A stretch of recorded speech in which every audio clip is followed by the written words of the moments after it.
सुख अनुशयी रागः। सुख के अनुसरण करने की इच्छा राग है।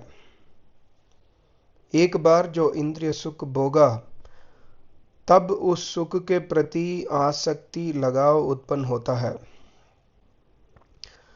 और उस सुख को बार बार भोगने की इच्छा उत्पन्न होती है। यह बार बार इच्छा उत्पन्न होनी ही उस सुख के प्रति राग कहा गया है, जो तीसरा क्लेश है। इस प्रकार कितने ही इंद्रियों के रूप रस आदि सुख हैं और उसी प्रकार कितने ही अंतःकरण में राग उत्पन्न होते हैं। व्यास मुनि इस सूत्र की व्याख्या में कहते हैं कि सुख जानने वाला उस भोगे हुए सुख को याद करके उन सुख में या उस सुख के प्राप्त करने के साधन में प्राप्ति की तृष्णा अर्थात लोभ जो है वह राग है। यह राग नामक क्लेश भी जीव को न साधना करने देता है और न ही प्रसन्न रहने देता है। सुख का अनुसरण करने वाला क्लेश राग कहलाता है, अर्थात एक बार सुख भोगने के पश्चात चित्त में बार बार उस सुख को भोगने की इच्छा ही राग है। जैसे एक बार रसगुल्ला खाया तो बार बार रसगुल्ला खाने की इच्छा पैदा होती है। इस प्रकार मांस मदिरा अथवा विषय विकार इत्यादि का सेवन एक बार कर लिया तो बार बार सेवन करने की प्रवृत्ति बनती है। प्राणी उस सुख की याद में खोया सा रहता है और इच्छा करता है कि वो सुख बार बार भोगूं। इससे वासना, विषय में आसक्ति एवं इच्छाएं बढ़ती हैं।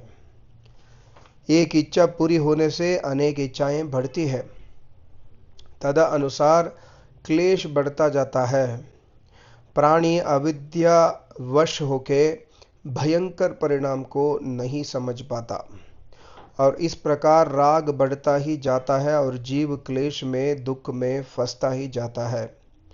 राग में फंसकर आज का विद्यार्थी छोटा बड़ा टीवी, मोबाइल, फिल्में, गंदी पत्रिकाएं एवं अन्य विकारों में फंसकर जीवन व्यर्थ कर देता है।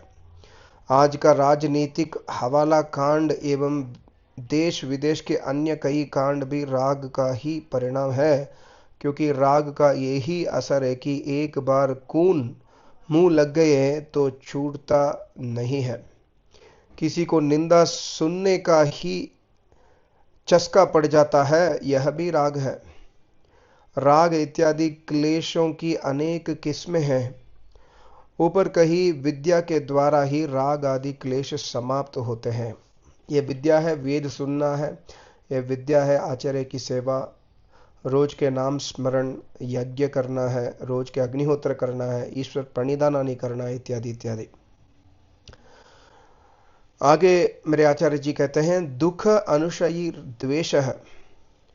दुख के भोगने के पश्चात चित्त में द्वेष भावना का उत्पन्न होना द्वेष कहते हैं।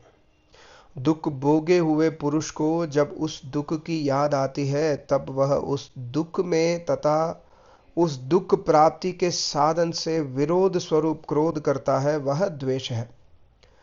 विषयों का भोग भोगते भोगते जब कभी किसी विषय से दुख अनुभव होता है और विरोधी भावना से क्रोध वृत्ति उत्पन्न होती है तो इसे द्वेष नामक क्लेश कहते हैं। जैसे किसी व्यक्ति से हमें दुख प्राप्त हुआ तो जब वह हमारे सामने आए तो क्रोध आदि लक्षण पैदा होना ही द्वेष नामक क्लेश है। क्लेश का अर्थ ही दुख है। ऊपर कही विद्या पर चलने से ही यह क्लेश भी नाश होता है। सबको नमस्ते। ओम।